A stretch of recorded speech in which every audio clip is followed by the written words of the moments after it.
d'abord, je voulais remercier Isabelle de nous recevoir, Laurent et moi-même, et bien sûr de vous remercier également d'être venu nous écouter. Je vous demanderai un tout petit peu d'indulgence pour certains mots russes que j'ai quelquefois beaucoup de mal à prononcer. Voilà, ceci étant, nous allons commencer dans ces lectures, donc Cavalerie rouge et un passage de journal de 1920. Le contexte historique de l'œuvre. La cavalerie rouge s'inscrit dans la lutte armée de la Russie soviétique qui voulait en 1920 instaurer en Pologne communiste et faire sa jonction avec la Hongrie soviétique et les révolutionnaires allemands. Donc un double enjeu politique et territorial. Alors, l'œuvre en elle-même, en fait, Isaac Babel, écoutant son mentor Maxime Gorky, qui l'avait incité à se frotter à la réalité, suivit la campagne de Pologne en tant que correspondant de guerre du journal Le Cavalier Rouge, de mai à septembre de la même année. Cet intellectuel juif, porteur de lunettes, accompagna à travers la Volhynie les Cosaques de la première armée, cavalerie commandée par Boudienny. Ces nouvelles, au style éblouissant, vous pourrez le sentir, en sont le vibrant témoignage de Babel, qui rappelle certains tableaux de Goya, ajoutant que l'écrivain est moins attiré par la violence des Cosaques, dont en tant que juif, il a été victime dans son enfance, que par l'audace, c'est-à-dire le caractère passionné, la simplicité, la franchise et la grâce dont ils peuvent aussi faire preuve. Alors nous allons partager avec vous quelques extraits choisis de cette œuvre, afin de vous faire goûter à la saveur de ce livre majeur, témoin d'une époque troublée. Le premier extrait, donc je dois vous dire juste avant quelques mots. Voilà, il y a des mots qu'on n'a peut-être pas l'habitude de connaître, comme le Narkomindel, qui est le commissariat national aux affaires étrangères, la Tseka, qui était donc la police politique créée en 1917. Donc, le soleil de l'Italie. J'étais à nouveau assis hier dans la salle commune chez Dame Elisa, sous la couronne chauffée de branches vertes de sapin. J'étais assis près du poêle chaud, vivant, grognon, et ensuite je rentrais chez moi dans la nuit profonde. En bas, près du ravin, le Zbrouch, silencieux, roulait son obscure vague de verre. L'âme, inondée de l'ivresse épuisante du rêve, souriait à Dieu sait qui, et l'imagination, bonne femme aveugle et comblée, faisait tournoyer au devant ces nuées de juillet. La ville brûlée, colonnes abattues et crochets enfoncés dans la terre, des méchants petits doigts de vieillarde, paraissait suspendue en l'air, confortable et irréel comme un songe. L'éclat nu de la lune roulait sur elle avec une force inépuisable. Le moisi humide des collines florissait comme le marbre d'un banc d'opéra. Et j'attendais, l'âme inquiète, la sortie de Roméo de derrière les nuages, un Roméo de satin chantant l'amour, tandis que dans les coulisses, un technicien bougon garde le doigt sur l'interrupteur de la lune. Les routes bleu ciel s'écoulaient près de moi comme des ruisseaux de lait jaillis de seins multiples. En rentrant chez moi, je craignais une rencontre avec Sidorov, mon voisin, qui chaque nuit abattait sur moi la patte velue de son chagrin. Par bonheur, en cette nuit lacérée par le lait de la lune, Sidorov ne lâcha pas un mot. Barricadé derrière les livres, il écrivait. Sur la table fumait une bougie bossue, le brasier maléfique des rêveurs. Je m'assis sur le côté, à rêvasser, les songes bondissaient autour de moi comme des chatons. Et ce ne fut que tard dans la nuit qu'une ordonnance venue appeler Sidorov au quartier général me réveilla. Ils partirent ensemble. Je me précipitai alors vers la table sur laquelle écrivait Sidorov et je feuilletais ses livres.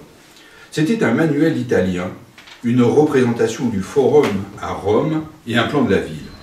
Le plan était ponctué de croix et de points. Mon ivresse incertaine me quitta. Je me penchai sur la feuille, toute griffonnée, et, le cœur tremblant, me tordant les doigts, je lus la lettre d'autrui. Sidorov, assassin mélancolique, mit en lambeaux la ouate rose de mon imagination et m'entraîna dans les couloirs de sa folie posée. La lettre commençait à la 2e page. Je n'avais pas osé en chercher le début. Le poumon transpercé et le gars est un peu fêlé ou, comme dit Sergueï, il a décollé de la tête. C'est bien vrai qu'on ne peut pas la perdre, cet imbécile, cette fichue tête. Et puis, blague à part, venons-en à l'ordre du jour, mon ami Victoria. J'ai fait une campagne de 3 mois contre Makhno. Makhno, en Ukraine, était le chef d'un mouvement anarchiste qui tantôt se rangea du côté des bolcheviks et tenta s'opposa à eux. Makhno, une escroquerie lassante et rien de plus. Il ne reste plus que Volin là-bas. Volin qui se déguise dans des chasubles apostoliques et qui veut se faire le Lénine de l'anarchisme. Affreux. Et Matko l'écoute, il caresse le barbelé poussiéreux de ses boucles et il laisse passer entre ses dents pourries le long serpent de son ricanement de moujik. Et à présent, je ne sais plus s'il n'y aurait pas dans tout ça autre chose que de la mauvaise graine d'anarchie et si on ne serait pas en train de vous torcher vos nez prospères à vous, tsékistes, amateurs d'une tseka d'amateurs, made in Kharkov, dans une capitale d'amateurs. À présent, vos joyeux lurons n'aiment pas se rappeler les péchés de leur jeunesse anarchiste et ils s'en moquent du haut de leur sagesse étatique. Qu'ils aillent se faire voir. Ensuite, j'ai débarqué à Moscou. Comment je suis arrivé là? Les gars, ils sont allés trop fort sur quelqu'un côté réquisition et tout ce qui s'ensuit. Et moi, morveux, je suis intervenu. Je me suis fait amocher. La blessure était superficielle, mais à Moscou, ah, Victoria, à Moscou, les malheurs m'ont ôté la langue. Chaque jour, les infirmières m'apportaient une ration de cacha. Harnachée de vénération, elle me l'apportait sur un grand plateau, et je me suis mis à haïr cette cacha de choc, cet approvisionnement hors plan, et Moscou l'a planifié. Ensuite, au Soviet, j'ai rencontré une poignée d'anarchistes. Ce sont des crâneurs, ou de pauvres vieux à moitié dérangés. Je me suis introduit au Kremlin avec un plan de travail authentique.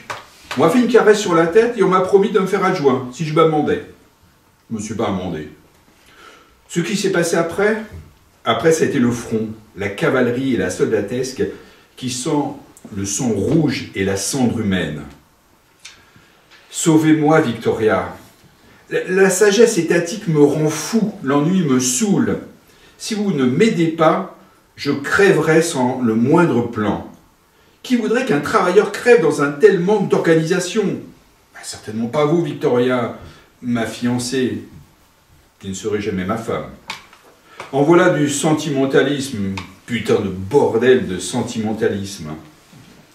À présent, parlons sérieux. Je m'emmerde à l'armée. Je ne peux pas monter à cheval à cause de ma blessure, ce qui signifie que je ne veux pas me battre. Utilisez votre influence, Victoria. Il n'y a qu'à m'envoyer en Italie. J'étudie la langue et d'ici 2 mois, je la parlerai. En Italie, la terre rougeoie. Et il y a beaucoup de choses mûres là-bas. Il manque 2 coups de feu. Je produirai l'un d'eux. Là-bas, il faut envoyer le roi chez ses ancêtres. C'est très important. Le roi est un brave grand-père. Il joue au jeu de la popularité et se fait prendre en photo avec des socialistes apprivoisés pour une reproduction dans les magazines de lecture pour tous. À la Tseka, au Narkomindel, ne parlez ni coup de feu ni roi. On vous ferait une caresse sur la tête et on vous dirait d'un air évasif, romantique. Dites simplement, il est malade, méchant, ivre d'ennui, il veut le soleil de l'Italie et des bananes. Ah, il a bien mérité, oui ou non? Il faut le guérir et basta. Sinon, il n'y a qu'à l'envoyer à la Tchéka d'Odessa. Elle est très sensée et... Oh, comme c'est bête, comme c'est immérité et bête ce que j'écris, mon amie Victoria. L'Italie est entrée dans mon cœur comme une hallucination. Le simple fait de penser à ce pays que je n'ai jamais vu, mais d'où? comme le prénom d'une femme, comme votre prénom, Victoria. Je lus la lettre et entrepris de m'installer sur ma couche sale et effondrée, mais le sommeil ne venait pas. De l'autre côté du mur, une juive enceinte pleurait sincèrement, avec pour toute réponse le grognement plaintif de son échalade Marie. Ils se remémoraient leurs biens pillés et s'insultaient en se reprochant leur malchance. Ensuite, juste avant le lever du soleil, Sidorov rentra. Sur la table, la bougie consumée suffoquait. Sidorov sortit de sa botte un bout de chandelle qu'il appliqua avec une concentration incroyable sur le reste de la mèche.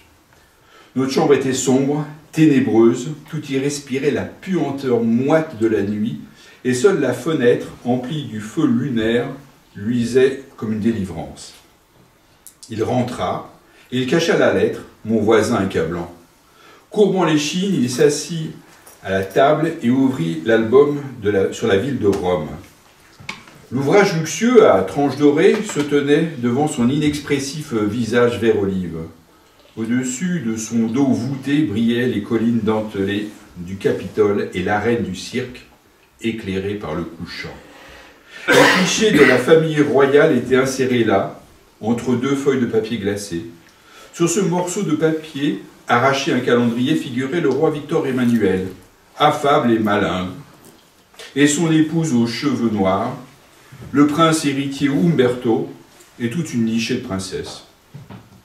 Et voilà, la nuit, plein de sonneries lointaines et oppressantes, un cadran de lumière dans l'obscurité moite, et dedans, le visage mort de Sidorov, masque sans vie, suspendu sur la flamme jaune de la bougie.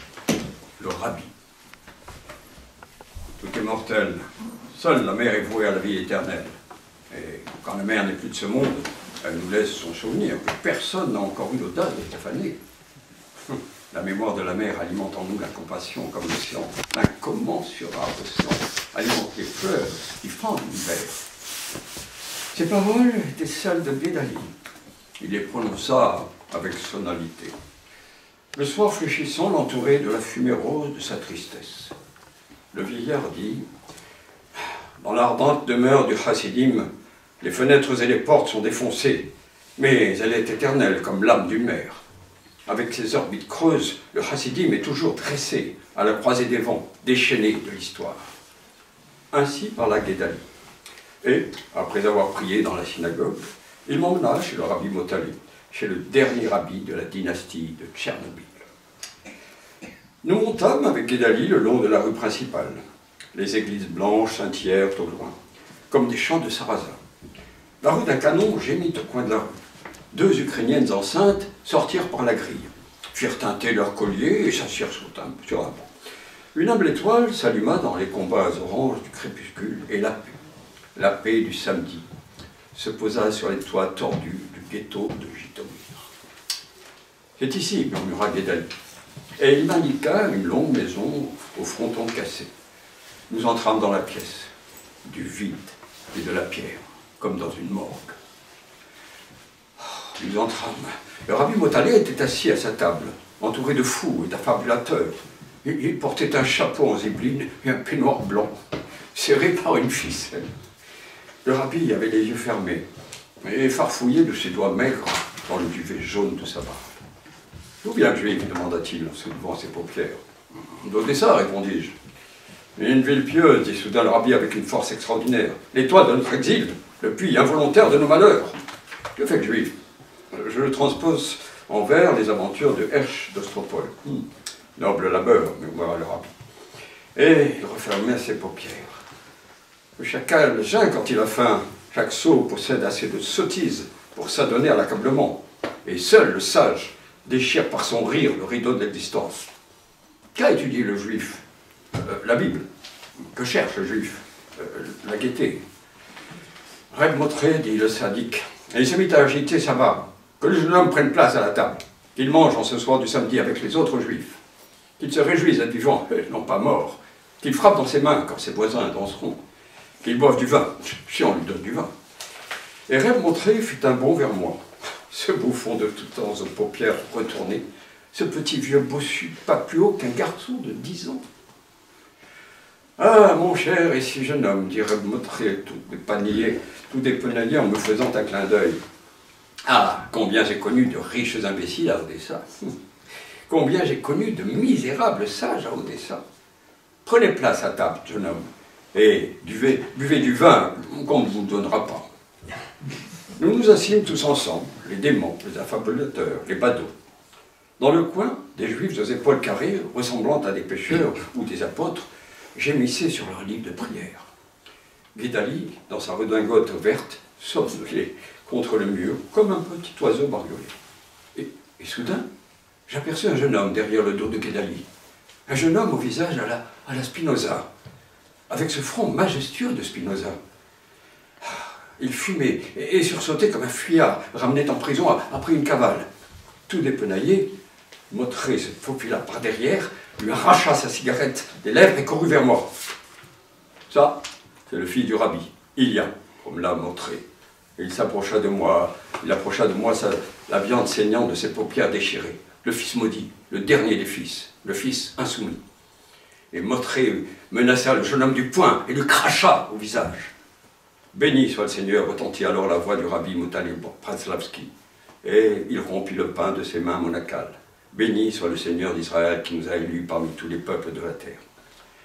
Le rabbi bénit la nourriture et nous prîmes place pour le repas. Derrière la fenêtre, les chevaux hennissaient et les Cosaques poussaient des cris. Le désert de la guerre bâillait derrière la fenêtre. Le fils du rabbi fumait cigarette sur cigarette au milieu du silence et de la prière. À la fin du repas, je me levai le premier. « Ah, mon cher et si jeune homme, balbutia Motret, derrière mon dos, en me tirant par la ceinture. S'il n'y avait sur terre que des riches méchants et de pauvres mendiants, comment vivraient les saints hommes ?» Je donnai de l'argent au vieillard et sortis dans la rue. Je quittai Guidali et retournai chez moi vers la gare. Là-bas, à la gare, dans le train de propagande de la première armée de cavalerie, m'attendait le scintillement de 1000 feux, le miroitement magique de la station radio, la course entêtée des machines de la typographie et un article inachevé pour le journal Krasny Cavaleriste. La mort de Golgoutchov. Les rideaux du combat avançaient vers la ville. À midi, Korotchaev, vêtu de sa burqa noire, voilà devant nous. Le Natchivka déchu, menant le combat en solitaire et cherchant la mort. Il me cria dans sa course. « Nos communications sont coupées! Radzivillo et Brody sont en feu !» Et il partit au galop, déployé entièrement noir aux pupilles de charbon. Sur la plaine lisse, comme une planche, les brigades reformaient les rangs. Le soleil roulait dans une poussière pourpre. Les blessés cassaient une croûte dans les fossés, les infirmières étaient couchées dans l'herbe et chantaient à mi-voix. Les éclaireurs d'Afonka parcouraient le champ à la recherche de cadavres et d'uniformes. Afonka passa à 2 pas de moi et dit sans tourner la tête « On s'est fait baratiner. Comme 2 fois 2. Il y a soupçon pour le Natchiv, ils vont le virer. Les combattants, ils ont des doutes. » Les Polonais se sont approchés de la forêt à environ 3 versts de nous et ont installé leurs mitrailleuses dans un endroit tout proche. Les balles hurlent et sifflent, leur plainte grandit, insupportable. Les balles criblent la terre et s'y enfouissent tremblant d'impatience. Vitya Gaïtchenko, le commandant du régiment qui ronflait au soleil, a crié dans son sommeil et se réveille. Il monte à cheval et part vers l'escadron de tête. Son visage est chiffonné, strié de bandes rouges d'un sommeil inconfortable. Les poches sont remplies de prunes. « Fils de pute !» dit-il en colère. Et il crache de sa bouche un noyau. Quelle foutue connerie! Timochka, déroule le drapeau! On y va alors? Demande Timochka, tout en tirant la hampe des étriers, et il déroule le drapeau sur lequel on avait dessiné une étoile et écrit quelque chose sur la 3e internationale.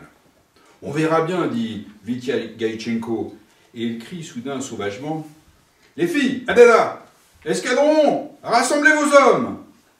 Les trompettes ont sonné l'alerte, les escadrons se sont rangés en colonne. Un blessé est sorti d'un fossé et, se protégeant de la paume, il dit à Vitya Gaïtchenko: Taras Grigorievitch, le délégué c'est moi. À ce que je vois, on dirait que nous, on reste. Vous défendez, grommelle Vitya Gaïtchenko, et il cabre son cheval. Nous, on a l'idée comme ça, Tara Grigorievitch, qu'on ne pourra pas se défendre, dit le blessé, alors qu'il s'éloignait déjà. Arrête de pleurnicher. Vitya Gaïtchenko se retourna. Pas de crainte que je vous laisse. Il donna l'ordre de départ. Aussitôt retentit la voix pleurnicharde de bonne femme d'Afonka Bida, mon ami. T'en vas pas déjà au galop, Taras Grigorievitch. Il y a 5 verstes à courir. Comment tu vas charger quand nos chevaux en pourront plus? Il n'y a rien à voler. T'auras tout le temps d'aller ramasser les poires avec la Sainte Vierge. Au pas, ordonne Vitya Gaïtchenko, sans lever les yeux. Le régiment partit. Si elle est juste, ma petite idée, rapport au divisionnaire, murmura Afonka en se retenant, si vraiment il le vire, alors on peut déjà se tirer. Point. Des larmes ont coulé de ses yeux. Je fixai Afonka, frappé d'une stupeur indicible. Il tourna comme une toupie, attrapa son calot, se racla la gorge, ulula et partit au galop. Gritchouk et sa stupide Tachenka, et moi avec, nous sommes restés seuls et, jusqu'au soir, nous avons tourné entre des murs de feu. L'état-major de la division avait disparu. Les autres unités ne voulaient pas de nous. Les régiments étaient entrés dans Brody et avaient été repoussés par une contre-attaque. Nous sommes arrivés au cimetière de la ville. Une patrouille polonaise surgit de derrière les tombes et tous, fusils dehors, se mit à nous tirer dessus. Gritchouk tourne à bride, Tatachenka hurla de toutes ses 4 roues. « Gritchouk !» m'écriai-je dans le sifflement et le vent. « Il s'amuse !» répondit-il tristement. « On est perdu !» m'exclamai-je sous l'emprise de l'exaltation du danger. « Perdu, vieux !»« Ben, ça sert à quoi qu'elles travaillent, les femmes ?» répondit-il avec encore plus de tristesse. « Ça sert à quoi, les fiançailles, les noces? Ça sert à quoi que les compères ils aillent au mariage ?» Dans le ciel, un ruban rose brilla et s'éteignit. La voie lactée apparut entre les étoiles. « Ça me fait rire, dit Gritchouk avec chagrin. » Et il indiqua de son fouet un homme assis au bord de la route. « Ça me fait rire, à quoi ça sert qu'elles travaillent, les femmes ?» L'homme assis au bord de la route était Dolgoutchov, le téléphoniste. Il nous regardait fixement, les jambes déjetées. « Et voilà, dit Dolgoutchov, quand nous sommes arrivés, je suis en train de crever. »« Vu ?»« Vu », répondit Gritchouk, arrêtant les chevaux. « Une balle. Faut perdre une balle pour moi, dit Dolgoutchov. Il était assis, adossé à un arbre. Ses bottes pointaient de chaque côté devant lui, écartées. Sans me quitter des yeux, il déroula avec précaution sa chemise. Il avait le ventre arraché. Ses intestins avaient glissé sur ses genoux. On voyait les battements de son cœur. Si les aristos polacs rappliquent, ils vont me faire ma fête. Voilà mes papiers. Écris à ma mère le comment et le pourquoi. Non, répondis-je. Et j'éprenais mon cheval. Dolgoutchov étala sur la terre ses paumes bleues et les regarda avec incrédulité. « Tu te débines » grommela-t-il en s'affaissant. « Débine-toi, fumier. » La sueur me parcourait le corps. Les mitrailleuses cognaient de plus en plus vite avec un entêtement hystérique. Sein de l'auréole du couchant, Afonka Bida galopait à notre rencontre. « On se tire » cria-t-il joyeusement. « C'est quoi cette foire chez vous ?» Je lui montrai Dolgoutchov et m'éloignai. Ils parlèrent brièvement. Je n'entendis pas leurs paroles. Dolgoutchov tendit son livret au chef de peloton. Afonka le cacha dans sa botte et tira dans la bouche de Dolgoutchov. « Afonia, dis-je, avec un sourire piteux, je m'approchais du cosaque, moi, j'ai pas pu. »« Fous le camp !» répondit-il en pâlissant. « Ou je te tue. Vous autres, les binocleux, vous avez pitié de nous comme le chat de la souris. » Et il arma le chien de son fusil. Je m'en fus au pas, sans me retourner, sentant dans mon dos le froid et la mort. « Oh là !» cria de derrière Gritchouk. « Fais pas le con !» Et il attrapa Fonka par le bras. « Larbin !» cria Fonka. « Il ne m'échappera pas !» Gritchouk me rejoignit en tournant. Afonka n'était pas là. Il était parti de l'autre côté. « Tu vois, Gritchouk, dis-je, aujourd'hui j'ai perdu Afonka, mon meilleur ami. » Gritchouk tira sous son siège une pomme ridée. « Mange, me dit-il, mange, je te le demande. » Et je pris l'aumône de Gritchouk et mangeai sa pomme avec tristesse et vénération. Brody, août 1920. Bereteshko. Nous passions de Khotyn à Bereteshko. Les soldats somnolaient sur leur selle haute. Une chanson frémissait comme un ruisseau qui s'assèche. Des cadavres monstrueux s'étalaient sur des tertres millénaires. Des moujiks en chemise blanche baissaient leurs chapeaux devant nous.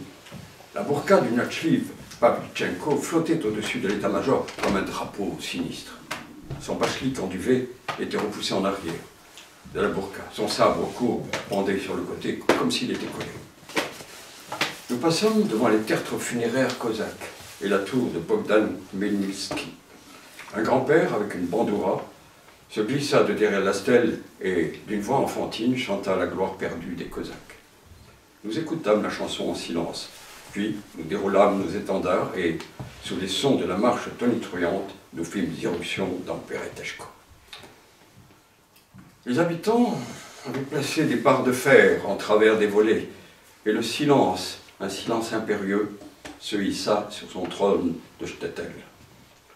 Pour loger, je tombais chez une veuve rousse, dans un appartement qui suintait la douleur du veuvage. Je me lavais après la route et je ressortis. Sur les poteaux, on avait accroché des affiches annonçant que le Voïkomtiv, commissaire militaire de division, Vinogradov, allait faire une conférence le soir même sur le 2e congrès du Komintern. Juste devant mes fenêtres, quelques Cosaques commençaient à fusiller pour espionnage un vieux juif à barbe argentée. Le vieillard poussait des cris et se débattait. Alors Koudria, de l'équipe des mitrailleurs, le prit par la tête et le lui cacha sous son bras. Le juif se calma et écarta les jambes. Koudria sortit son poignard et l'enfonça dans le vieillard avec précaution, sans s'éclabousser. Ensuite, il frappa à une fenêtre fermée. « Si quelqu'un s'intéresse, dit-il, il peut nettoyer, ça c'est libre. » Et les Cosaques tournèrent au coin de la rue. Je le suivis et me mis à errer dans Bereteshko. Il y a surtout des juifs ici. Et dans les environs, ce sont de petits bourgeois riches, des tanneurs qui sont installés. Ils vivent proprement dans de petites maisons blanches derrière des volets verts. À la place de la vodka, les petits bourgeois boivent de la bière ou de l'hydromel. Ils cultivent le tabac dans leur jardin et le fument dans de longues pipes, comme les paysans de Galicie. Le voisinage de 3 peuplades, actives et affairées, a éveillé en eux cette aptitude au travail qui est propre aux Russes, parfois, quand il n'est pas encore devenu pouilleux, désespéré et ivrogne. Les traditions se sont éventées de Bereteshko, et elles étaient solides ici. Les pousses, qui comptaient 3 siècles bien sonnés, verdissaient encore en Volhynie du pourrissement tiède des temps anciens. Les Juifs tiraient leur profit du fil qu'ils tendaient entre le moujik russe et le seigneur polonais, entre le colon tchèque et l'usine de Lodz. C'étaient des contrebandiers, les meilleurs le long de la frontière, et presque toujours fervents défenseurs de la foi. Le chassidim enfermait dans sa prison étouffante cette population fébrile d'aubergistes, de colporteurs et de courtiers. Les garçons en petites capotes arpentaient toujours la route séculaire qui menait au cheder hassidique, et les vieilles femmes emmenaient toujours leur brouille chez le tzaddik, en l'implorant furieusement de les rendre fertiles. Les Juifs vivent ici dans de grandes maisons badigeonnées de peinture blanche ou d'un bleu délavé. Le dénuement traditionnel de cette architecture compte des centaines d'années. Derrière la maison, une grange s'élève toujours sur 1 voire 2 étages. Le soleil n'y pénètre jamais. Ces granges d'une obscurité indescriptible remplacent nos cours. Des passages secrets mènent aux caves et aux étables. En temps de guerre, ces catacombes servent à se cacher des tirs et des pillages. On y accumule pendant des jours et des jours les déchets des hommes et les excréments des bêtes. L'accablement et l'horreur remplissent les catacombes d'une puanteur tenace et de l'acidité pourrie des déjections. Bereteshko pue sans trembler aujourd'hui encore. Tous les gens empestent d'une odeur de hareng avarié. Bereteshko infecte dans l'attente d'une ère nouvelle, et au lieu d'êtres humains, on y voit les schémas décolorés des malheurs frontaliers. J'en eus assez. Et à la fin de la journée, et sortant de la ville, je montais par la route et pénétrais dans le château vide des comtes Ratsiborski, propriétaire récent de Bereteshko. Le calme du crépuscule avait bleui l'herbe près du château. La lune se leva au-dessus de l'étang, verte comme un lézard. De la fenêtre, je pouvais apercevoir le domaine de Ratsiborski, les prés et les plantations de houblon, cachés par les rubans moirés du couchant. Dans ce château avait vécu une comtesse de 90 ans, folle, avec son fils. Elle se moquait de lui parce qu'il n'avait pas donné d'héritier à la lignée agonisante. Et les moujiks me juraient qu'elle frappait son fils avec un fouet de cocher. En bas, un meeting se tenait sur la place. Des paysans, des juifs et des tanneurs des environs s'étaient rassemblés. La voix enthousiaste de Vinogradov et le doux tintement de ses éperons étaient au-dessus de leur tête. Et ils parlaient du deuxième congrès du Comintern, et moi. J'errais le long des murs où des nymphes aux yeux crevés mènent un cœur antique. Ensuite, dans un coin sur le sol piétiné, je découvris une bribe de lettres jaunies. Et il était écrit à l'encre délavée Bereteshko 1820. Paul, mon bien-aimé, on dit que l'empereur Napoléon est mort. Est-ce vrai? Moi, je me sens bien. Les couches ont été faciles. Notre petit héros achève cette semaine.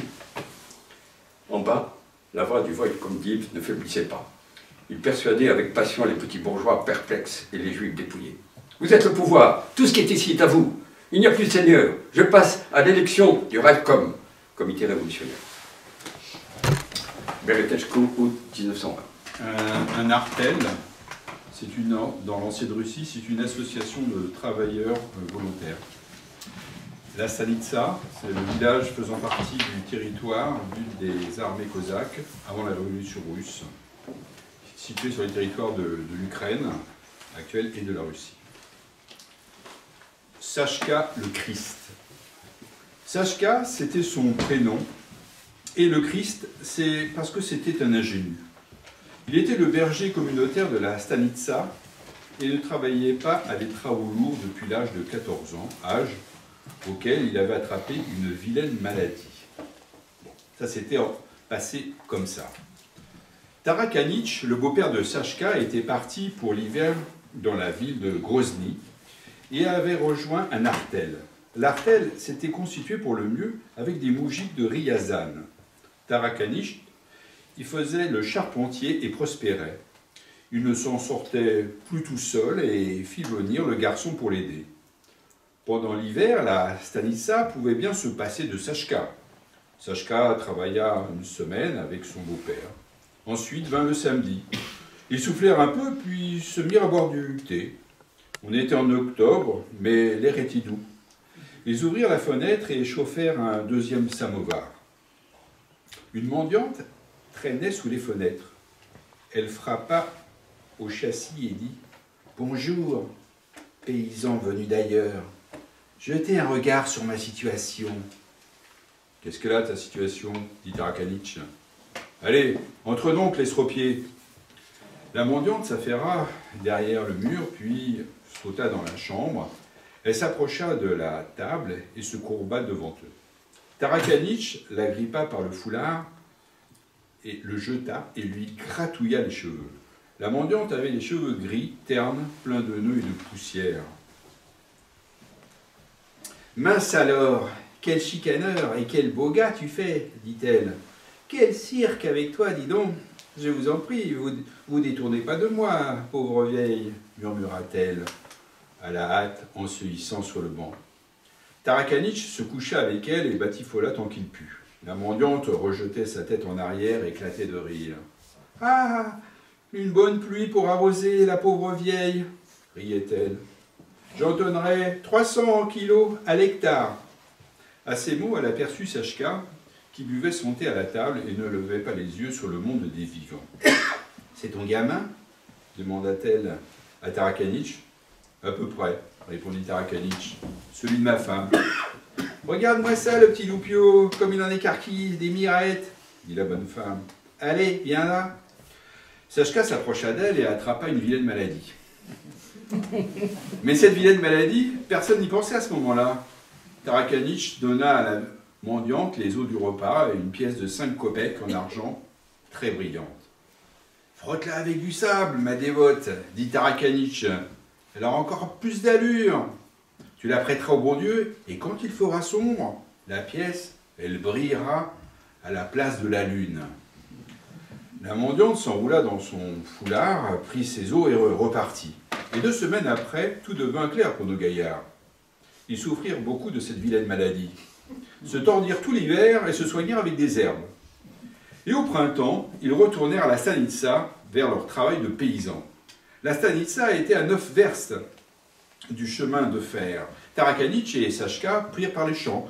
La terre s'étendait dans la fraîcheur d'avril. Des émeraudes brillaient dans les fosses sombres. De verts taillis traçaient un ourlet tortueux le long de la terre. La terre sentait l'acidité comme une femme de soldat à l'aurore.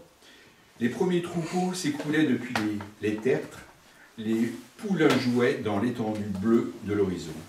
Tarakanich et Sachka empruntaient de petits sentiers à peine visibles. « Laisse-moi partir, Tarakanich, vers les gens, faire le berger, » dit Sachka. « Et pourquoi tout à coup ? Je ne peux pas supporter que les bergers aient une vie si formidable. »« Je suis pas d'accord, » dit Tarakanich. « Mais laisse-moi partir pour l'amour du ciel, Tarakanich, » répéta Sachka. « Tous les saints hommes avaient été bergers. »« Sachka, le saint homme !» éclata de rire le beau-père. « À attraper la syphilis auprès de la Sainte Vierge !» Ils passèrent le tournant près du pont rouge en contournant le petit bois et les prés et aperçurent la croix sur l'église de la stanitsa. Les femmes farfouillaient encore dans les potagers et les cosaques installés au milieu des lilas buvaient de la vodka et chantaient. Il restait une demi-verse de marche jusqu'à l'isba de Tarakanich. « Plaise au bon Dieu que tout se passe bien, dit-il en signant. Ils s'approchèrent de la maison et jetèrent un coup d'œil par la fenêtre. Il n'y avait personne dans la maison. La mère de Sachka trayait la vache dans l'écurie. Les hommes s'approchèrent à pas de loup. Tarakanich se mit à rire et s'écria juste derrière le dos de la femme. « Motia, ton excellence, à manger pour les invités !» La femme se retourna, frémit, s'enfuit de l'écurie et se mit à tournoyer dans la cour. Puis elle revint à sa place, se jeta sur la poitrine de Tarakanich et partit dans les soubresauts. « Regarde-moi, comme t'es bête et pas belle, dit Tarakanich. Il la repoussa tendrement. « Allez, fais voir les gosses. »« Ils sont partis de la maison, les gosses, dit la femme toute pâle. Elle s'enfuit de nouveau dans la cour, puis tomba à terre. « Ah, Alioshka, s'écria-t-elle d'une voix fauve. Ils sont partis, nos enfants. Les pieds devant. » Tarakanich fit un grand geste du bras et se rendit chez les voisins. Ceux-ci racontèrent que le bon Dieu avait emporté le petit garçon et la petite fille la semaine d'avant en plein typhus. Motia lui avait écrit, il n'avait reçu sans doute il n'avait pas eu le temps de recevoir de lettres. Tarakanich rentra chez lui. Sa femme faisait chauffer le poêle. « On peut dire que tu t'en es bien débarrassé, Motia, dit Tarakanich. Tu mériterais qu'on te cogne. » Il s'attabla et se prit à cafarder. Il cafarda comme ça jusqu'au soir. Il mangeait de la viande et buvait de la vodka et n'alla pas voir ses affaires. Il ronflait à table, se réveillait et ronflait à nouveau. Motia fit le lit pour elle-même et son mari sur le lit et, pour Sachka, un peu plus loin. Elle souffla la lampe et se coucha avec son mari. Sachka tournait et se retournait sur le foin dans son coin, ses yeux grands ouverts. Sachka prenait plaisir à son rêve éveillé et fermait les yeux pour ne pas voir les colliers sous le lit de sa mère. Ensuite, il entendit souffler sur la couchette de Motia et pensa que Tarakanich palpait sa mère. « Tarakanich !» dit-il d'une voix forte. « Faut que tu t'occupes d'une chose. »« Une chose en pleine nuit ?» rétorqua Tarakanich en colère. « Me dors, morveux !»« Je te jure qu'il y a une chose, » répondit Sachka. « Sors voir dans la cour. » Et dans la cour, sous l'étoile toujours rayonnante, Sachka dit à son beau-père, Fais pas de mal à ma mère, Tarakaniche, t'es abîmé. Et mon caractère, tu le connais? Demanda Tarakaniche. Oui, ton caractère, je le connais, mais seulement, t'as vu la mère avec le corps qu'elle a pour elle? Ces jambes, elles sont propres et sa poitrine, elle est propre. Lui fais pas de mal, Tarakaniche, on est abîmé. Mon petit gars, répondit le beau-père, va-t'en loin du sang et de mon caractère. Tiens, prends 20 kopecks et reviens dormir une bonne nuit. Allez, dessoule-toi. Mais j'en ai rien à faire de tes 20 kopecks, balbutia Sachka. Laisse-moi partir faire le berger. Ça, je suis pas d'accord, dit Tarakaniche. Mais laisse-moi devenir berger, balbutia Sachka. Sinon, je dis tout à la mère sur comment on est. Pourquoi elle devrait souffrir avec un corps comme ça? Tarakaniche se retourna, marcha vers la grange et revint avec la hache. Un sein, hein? Murmura-t-il. Eh ben, c'est pas bien compliqué. Je vais te faire la peau, Sachka. Tu ne me feras pas la peau pour une femme, dit le garçon d'une voix à peine audible, et se pencha vers son beau-père. Tu me plains? Laisse-moi devenir berger. Ah, va te faire voir, dit Tarakaniche. Et il jeta sa hache. Fais-toi berger. Puis il revint vers la maison et se coucha avec sa femme. Le matin même, Sachka se rendit chez les Cosaques pour se faire embaucher, et dès cet instant, il devint berger. Et là, c'est un passage du journal de 1920. 7 août, Bereteshko. À présent, c'est le soir, 8 heures. On vient juste d'allumer les lampes dans le shtetl, requiem pour la pièce voisine. Beaucoup de juifs, des mélopées lugubres qui nous sont si familières. Ils se balancent, assis sur leur banc. 2 chandelles, une veilleuse permanente sur le bord de fenêtre. Il s'agit de la petite fille du maître de Céron. Elle est morte de peur après les pillages. La mère pleure, me raconte son histoire pendant la prière. Nous tenons près de la table. Le malheur me broie depuis déjà 2 mois. La mère me montre une photographie usée par les larmes et ne cesse de parler.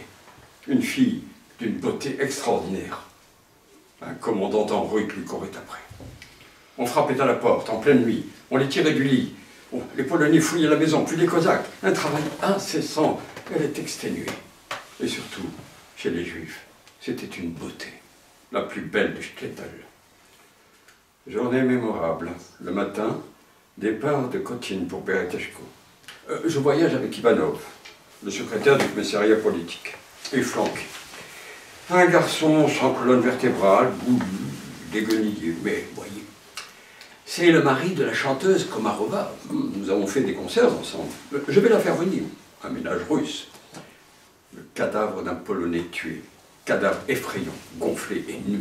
C'est monstrueux. Bereteshko a changé plusieurs fois de main. Les champs historiques près de Bereteshko, les tombes cosaques, et tout se répète. Les Cosaques contre les Polonais, et davantage encore les Serbes contre les seigneurs. Je n'oublierai pas ce shtetl. Les cours couvertes, longues, étroites, puantes, tout cela a 100 ou 200 ans d'âge. La population est plus solide qu'ailleurs, et surtout l'architecture, ces maisonnettes d'un bleu délavé, ces ruelles, ces synagogues, ces paysannes. La vie s'organise à grand-peine. Vivre ici était gratifiant. Les Juifs prospèrent, les riches Ukrainiens, des foires tous les dimanches, une classe particulière de roturiers russes. Les possiers commercent avec l'Autriche, contrebande. Ici, les Juifs sont moins fanatiques, plus coquets, plus drus, même plus joyeux. Les vieillards antiques, les caftans, les petites vieilles, tout cela respire l'ancienneté, la tradition. Le shtetl est imbibé de l'histoire sanglante du ghetto polono-juif. La haine des Polonais est unanime. Ils ont pillé, torturé au fer rouge le corps du pharmacien, les aiguilles sous les ongles, arraché les cheveux un par un parce qu'ils auraient prétendument tiré sur un officier polonais. Quelle idiotie! Les Polonais sont devenus fous. Ils causent leur propre perte.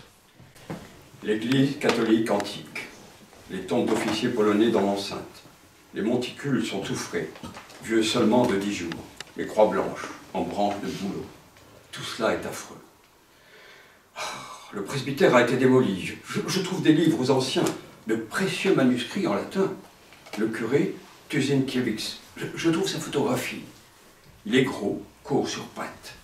Il a travaillé ici pendant 45 ans, vécu au même endroit. C'est un scolastique. Une collection de livres, beaucoup sont en latin, des éditions de 1860. Voilà l'époque où il a vécu. Un appartement ancien, immense, des tableaux sombres, des photographies de congrès de prélats à Jytomyr, des portraits du pape Pie X, un beau visage, un merveilleux portrait de Sienkiewicz. Et voilà le concentré de la nation. Au-dessus de tout cela, la petite âme puante de Sokhin, comme c'est nouveau pour moi. Ses livres, cette âme de pater catholique jésuite. Je cherche à deviner l'âme et le cœur de Tuzinowicz, et je finis par la saisir. Le Pint me souvient au piano, c'est touchant. D'ailleurs, il lui arrive de chanter en laiton. Le souvenir de ses petits pieds nus, c'est à mourir de rire, un être très comique. Un événement horrible, la mise à sac de l'église. Il déchire les chasubles, les tissus précieux et brillants sautent en pièces par terre. L'infirmière a emporté 3 baluchons entiers. Ils arrachent les doublures, les bougies sont volées, les coffres forcés, les bulles jetées, l'argent pillé. Une église superbe qui a 200 ans, tout ce qu'elle a vu. Les manuscrits de Tuzinkiewicz, tous ses contes et ses serres, ces peintures, cette peinture italienne magnifique, les patresses roses qui bercent l'enfant Jésus, un splendide Christ sombre, Rembrandt, une Madone à la Murillo, peut-être même de Murillo, et surtout ces saints jésuites Ropley, une figure chinoise effrayante derrière un voile, en cafetan couleur framboise, un petit juif barbu, la boutique, la chasse cassée, la statue de Saint-Valentin. Le bedeau tremble comme un oiseau, se tord, mélange le russe et le polonais. Je ne peux pas le toucher, il pleure. Des bêtes sauvages, ils sont venus pour piller, c'est si clair. Ils détruisent les anciens dieux. La soirée est dans le bourg. L'église est fermée. Avant que le soir tombe, je vais au château des comtes Radziborski, un vieillard de 70 ans, et sa mère de 90 ans. Ils n'ont toujours été que 2, des fous, à ce que racontent les gens du peuple. Décrire ce couple, la vieille maison polonaise, elle a sans doute plus de 100 ans. Ramures anciennes, fresques claires, au plafond, restes de ramures. En haut, petite chambre pour les domestiques. Carrelage, petit corridor, le passage, excréments sur le sol. Les gamins juifs, un piano Steinway, divans éventrés jusqu'aux ressorts à nu, me rappelaient les portes de chêne blanches et légères, les lettres de France de 1820. Notre petit héros achève cette semaine. Mon Dieu, qui a écrit cela? Quand? C'est là piétiné. J'ai emporté quelques reliques. Un siècle, la mère, la comtesse, le piano Steinway, le parc, le plan d'eau. Je ne peux m'empêcher de penser à Othman et à Elga. Meeting dans le parc du château.